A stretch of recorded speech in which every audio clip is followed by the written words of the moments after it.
जय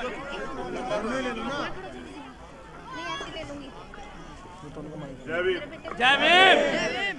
आवाज कहाँ तक आ रही है बताओ? वहाँ आवाज आ रही है जो बहनें खड़ी हैं? आ रही है।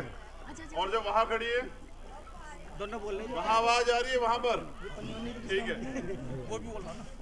एक निवेदन है, देखो छोटे बच्चे वहाँ भी बिजली के तार के करीब थे, उनको पीछे करो।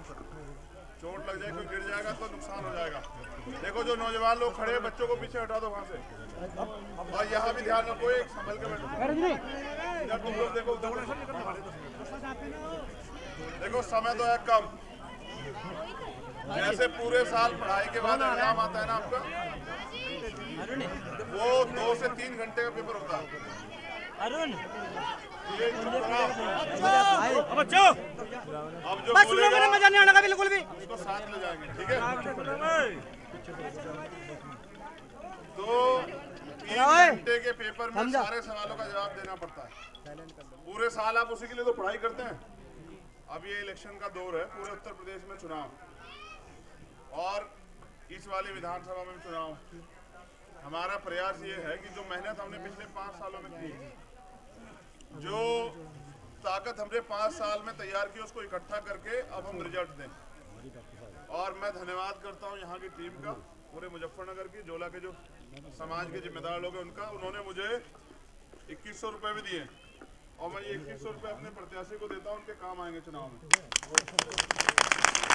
ये खाली में 2100 रुपये नहीं है, ये इनका विश्वास है, जो विश्वास उन्होंने हम पे, आप पे और सब लोगों पे दिखाया। देखो चुनाव का समय, बड़े बड़े भाषण नहीं से काम नहीं चलेगा, मुझे जाना पड़ेगा। लेकिन आप यहाँ इंतजार कर रहे थे, आपने इतना सम्मान दिया मुझे। मैं तो जोला में पहली बार आया, मुझे नहीं पता जोला के लोग इतना प्यार करते। पहले पता हो तो ज्यादा बार आया था। लेकिन मैं यहाँ कुछ कहने के लिए आया हूँ आपको। देखो ये लोकतंत्र, 71 साल हो गए हैं लोकतंत्र पे।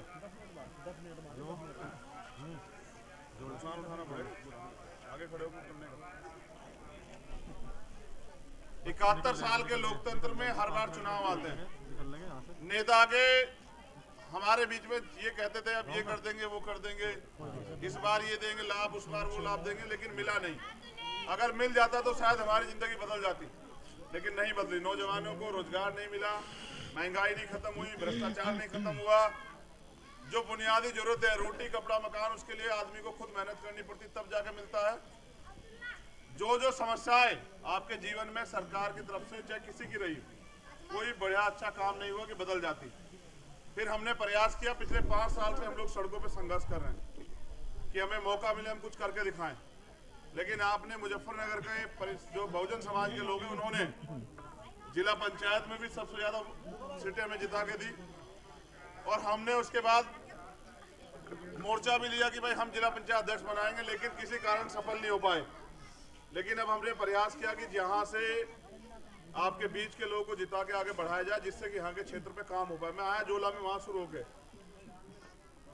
6 जगह तो ऐसी है जहाँ इतने बड़े बड़े गड्ढे हैं कि गाड़ी जो है ना वो 800 हॉर्स पावर, 1000 हॉर्स पावर की गाड़ी भी पीछे हट जाए। ये दिया है सरकार ने। फिर महिला सुरक्षा पे कोई काम नहीं, बहनों की पढ़ाई रोजगार पे कोई काम नहीं, और जो बुनियादी जरूरतें उन पे कोई काम नहीं। तो फिर हमें अपनी ताकत का फैसला अपने अधिकार, अपने हक में लेने के लिए मेहनत करनी पड़ेगी। तो मैं जोला के जिम्मेदार, मुझसे प्यार करने वाले, मुझ में उम्मीद रखने वाले जिम्मेदार लोगों से कहना चाहता हूँ, हमारी बहनें माताएं बड़ी संख्या में हैं, नौजवान साथी भी है, बुजुर्ग भी है। ये सलीम नहीं लड़ रहे हैं, चंद्रशेखर आजाद लड़ रहे हैं चुनाव, और मैं आपसे वोट की अपील करने के लिए आया हूँ।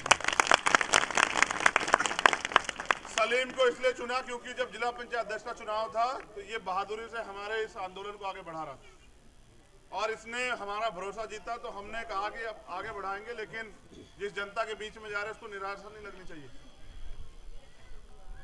मैं अपील करने आया कि भाई आपने सबको आजमाया, आपने सबको ताकत दी। आप पिछले 5 साल से मुझे भी संघर्ष करते हुए देख रहे हैं।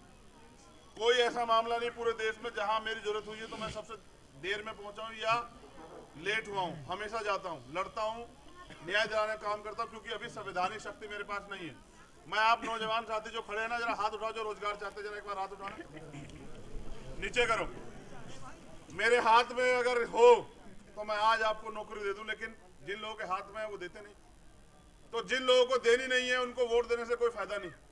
जो आज कह रहे हैं पुरानी पेंशन दे देंगे, 12-17 आपकी सरकार थी, जब पुरानी पेंशन मांगने लोग गए तो आपने लाठियां बजाई। जो लोग कह रहे हैं कि हम ये दे देंगे वो देंगे, 71 साल में अगर दिया होता तो हमारे जब लोग जरूरत नहीं पड़ती। हम तो एक ही चीज जानते हैं, उसका नाम है लड़ना। हम 5 साल सरकार की गलत नीतियों के खिलाफ लड़े। जब यहाँ CA NPR NRC के जैसे कानून आए और लोग खड़ा भी होना पसंद नहीं कर रहे, तो उनको लगता था कि उनका वोट बैंक इधर उधर हो जाएगा, तब हमने सोचा कि मुल्क हमारा, ये प्रदेश हमारा, देश हमारा। आज अगर हम लोग एकजुट नहीं हुए तो कल जो है हम आंख नहीं मिला पाएंगे, क्योंकि जब मुसीबत आती तभी अपने का पता लगता है। बाकी तो वोट तो आपकी सबको चाहिए। तो मैं तो इतना कह रहा हूं, अगर आने वाली पीढ़ियों के बारे में चिंतित हो तो फिर आजाद समाज पार्टी का केतली वाला बटन इस बार दबाना है। और हम देंगे क्या, ये भी बता दूं, मैं उतनी बात करूंगा जितनी दे सकता हूं।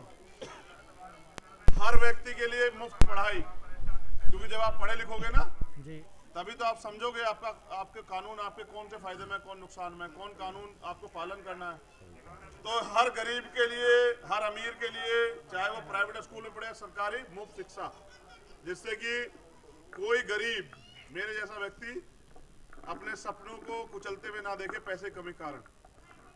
फिर अगर उसको डॉक्टर इंजीनियर बनना पड़ा तो इसके लिए उसको किसी का अपना मकान गिरवी ना रखना पड़े, अपनी जमीन ना बेचनी पड़े उसके पिताजी को, इसलिए सबके लिए मुफ्त शिक्षा। दूसरा, मैंने अपने पिताजी को खोया। ये बकौड़े और तमाम लोग जो हमारे जिम्मेदार नेता बकौड़े साहब और ये सतीश भाई और जानते हैं किस लिए खोया, कि मेरे पिताजी को कैंसर हुआ और मेरी जेब में पैसे नहीं थे कि उनका अच्छा जगह इलाज करा दूं। 2013 में जिस दिन मैंने उनको खोया, ये पिछला महीना जनवरी का, मैंने उस दिन ये तय किया था कि अब अपने लिए नहीं जीना, अब जीना उन लोगों के लिए जो मेरी तरह बेबस। तो हमने तय किया कि चाहे प्राइवेट हॉस्पिटल में कराओ या सरकारी में, सबके लिए मुफ्त इलाज। जब नेताओं को मिलता है, अधिकारियों को मिलता है, तो आम जनता को भी मिलना चाहिए जी। चाहे टेस्ट हो या इलाज हो, चाहे कहीं कराओ, तो ये हम देंगे। और मैंने देखा ना, जब जरूरत थी ना, तो मेरी माँ ने अपने गहने भी जो है ना वो बेचने की बात कह दी अपने मेरे पिताजी को बचाने के लिए। कोई गरीब अपने सपनों को टूटता होना देखे, जो कमाया इकट्ठा किया वो इलाज में ना खर्च हो जाए, इसलिए सबके लिए फ्री इलाज। दूसरा, रोजगार नौजवानों के लिए।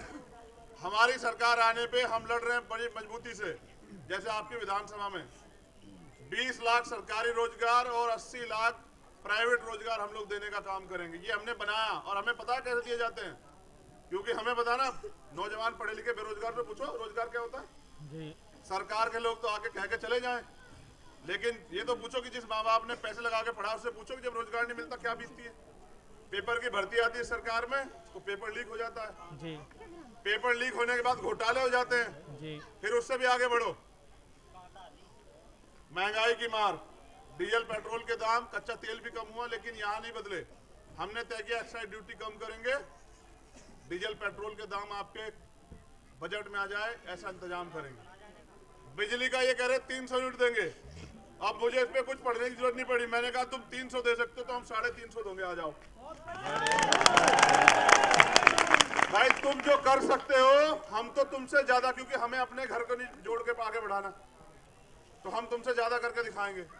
हमने कहा जनता जाती है अपनी गाड़ी, जिन भाइयों ने खरीदी पूछ के देखना, यहाँ बने हैं वो फ्लाईओवर, मेरठ वाला बना, उस पर लिख दिया कि कोई मोटरसाइकिल वाला नहीं जाएगा, ऑटो वाला नहीं जाएगा वरना चालान कट जाएगा जी। वो बना दूसरे वाला एक्सप्रेस, उस पर लिखा हुआ है कोई मोटरसाइकिल वाला, तांगे वाला, बुगी वाला, ट्रैक्टर वाला जाएगा तो चालान कट जाएगा। तो ये बने किसके लिए? अमीरों के लिए सिर्फ। फिर जाओगे तो टोल टैक्स दोगे, नहीं दोगे अगर फास्टैग नहीं है तो दुगना देना पड़ेगा, कुछ कह दोगे तो लड़ जाएंगे आपके साथ। इसलिए हमने तय किया कि सारे टोल टैक्स जो है फ्री किए जाएंगे, हमें पता है कैसे करने, हमसे आते हैं करने, ठीक है।